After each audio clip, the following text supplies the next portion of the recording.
বিগত কয়েক দশকে অতিরিক্ত গাছ কাটার জন্য পৃথিবীতে গরমের পরিমাণ যেমন বেড়েছে তেমনই প্রকৃতির ভারসাম্যও বিগড়েছে।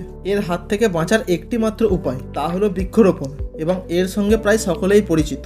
আবার কিছু মানুষ ইতিমধ্যে সচেতন হয়ে বৃক্ষরোপণ শুরুও করেছে। তবে বৃক্ষরোপণ করতে গেলে আপনার মাথায় এই চিন্তা অবশ্যই আসে যে কোন গাছ লাগানো ভালো। খুব বেশি চিন্তা ভাবনা করার দরকার নেই। একটি খুব সহজ নিয়ম রয়েছে, যে গাছের পাতা যত বেশি বড় সেই গাছের অক্সিজেন তৈরি করার ক্ষমতাও তত বেশি। আর সেটা যদি ফলের গাছ হয় তাহলে তো উত্তম কথা, কারণ গাছ অক্সিজেন তৈরি করে ফটোসিনথেসিস বা সালোক সংশ্লেষ পদ্ধতিতে।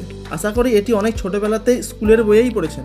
আবার ফলের গাছ লাগালে অক্সিজেনের পাশাপাশি অনেক ফলও পাওয়া যাবে, যাতে মানুষ ও অন্যান্য জীবজন্তু সকলেই উপকৃত হবে এবং প্রাকৃতিক ভারসাম্য বজায় থাকবে। সুতরাং আশা করি আপনার সমস্যার সমাধান হয়ে গেছে। এবার বেশি করে গাছ লাগান, নিজে বাঁচুন, প্রকৃতিকে বাঁচান, কারণ প্রকৃতি না থাকলে আপনার কোনো অস্তিত্বই থাকবে না।